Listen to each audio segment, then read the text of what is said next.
Shivayogi Sharanabasava charitable trust ವತಿಯಿಂದ ಏನು ಕಲ್ಪವೃಕ್ಷ ವಿದ್ಯಾರ್ಥಿ ವೇತನಕ್ಕೆ ಆನ್ಲೈನ್ ಮೂಲಕ ಅರ್ಜಿಗಳನ್ನು ಕರೆದಿದ್ರು ಅಂತಹ ವಿದ್ಯಾರ್ಥಿಗಳಿಗೆ ಮತ್ತೊಂದು ಸಿಹಿ ಸುದ್ದಿ ಅಂತಲೇ ಹೇಳ್ಬೋದು. ಏನಂದ್ರೆ ಯಾವೆಲ್ಲ ವಿದ್ಯಾರ್ಥಿಗಳಿಗೂ ಇದುವರೆಗೂ ಕೂಡ ಅರ್ಜಿಗಳನ್ನು ಸಲ್ಲಿಸಿಲ್ಲ ಅಂತಹ ವಿದ್ಯಾರ್ಥಿಗಳಿಗೆ ಅರ್ಜಿ ಸಲ್ಲಿಸುವ ಕೊನೆಯ ದಿನಾಂಕವನ್ನು ಮತ್ತೊಮ್ಮೆ ವಿಸ್ತರಣೆ ಮಾಡಿದ್ದಾರೆ.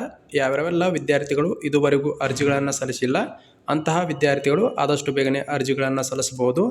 ಅರ್ಜಿ ಸಲ್ಲಿಸುವ ಕೊನೆಯ ದಿನಾಂಕವನ್ನು ಮಾರ್ಚ್ 10ರವರೆಗೂ ಕೂಡ ವಿಸ್ತರಣೆ ಮಾಡಿದ್ದಾರೆ. ಇಲ್ಲಿ ನೋಡ್ಬೋದು 10/3/2026 ಅರ್ಜಿ ಸಲ್ಲಿಸಲು ಕೊನೆಯ ದಿನ ಆಗಿರುತ್ತೆ. ಅಲ್ಲಿಯವರೆಗೂ ಕೂಡ ಅವಕಾಶವನ್ನು ಕೊಟ್ಟಿದ್ದಾರೆ. ಯಾವೆಲ್ಲ ವಿದ್ಯಾರ್ಥಿಗಳು ಅರ್ಜಿಗಳನ್ನು ಸಲ್ಲಿಸಿಲ್ಲ ಅರ್ಜಿಗಳನ್ನು ಸಲ್ಲಿಸ್ರಿ. ಅನೇಕ ಜನ ವಿದ್ಯಾರ್ಥಿ ಮಿತ್ರರು ಕಮೆಂಟ್ಗಳನ್ನು ಮಾಡ್ತಾ ಇದ್ರಿ, ಸರ್ ಇದು ಫೇಕ್ ಸ್ಕಾಲರ್ಶಿಪ್ ಇದೆ ಅಂತೇಳಿ. ಇಲ್ಲ, ಇದು 100% ಜೆನ್ಯೂನ್ ಆಗಿರುವಂಥ ಸ್ಕಾಲರ್ಶಿಪ್ ಇದೆ. ಇದರ ಫೌಂಡರ್ ಏನಿದ್ದಾರೆ ಅವರು ನನಗೆ ಗೊತ್ತಿರುವಂತಹ ಶಿಕ್ಷಕರ ಇದ್ದಾರೆ. ಇದೊಂದು ಬೆಸ್ಟ್ ಆ್ಯಂಡ್ ಟ್ರಸ್ಟೆಡ್ ಆಗಿರುವಂಥ ಸ್ಕಾಲರ್ಶಿಪ್ ಐತಿ.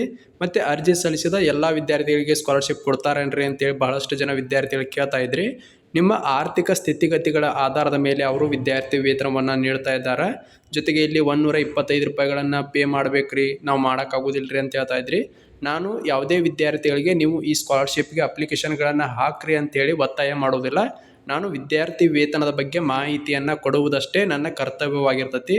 ನಿಮಗೆ ಇಂಟ್ರೆಸ್ಟ್ ಇದ್ದರೆ ನೀವು ಈ ಸ್ಕಾಲರ್ಶಿಪ್ಗೆ ಅಪ್ಲಿಕೇಶನ್ಗಳನ್ನು ಹಾಕಬಹುದು, ಇಲ್ಲ ಅಂದರೆ ಬಿಡ್ಬೋದು. ಬೇರೆ ಯಾವುದೇ ಸ್ಕಾಲರ್ಶಿಪ್ ಆದರೂ ಕೂಡ ನಾನು ಮಾಹಿತಿಯನ್ನು ತಿಳಿಸುವುದು ಅಷ್ಟೇ ನನ್ನ ಕರ್ತವ್ಯ ಆಗಿರ್ತೈತಿ ಹೊರತು ನೀವು ಅಪ್ಲಿಕೇಶನ್ಗಳನ್ನು ಹಾಕ್ರಿ ಅಂತೇಳಿ ನಾನು ಹೇಳೋಕ್ಕಾಗೋದಿಲ್ಲ.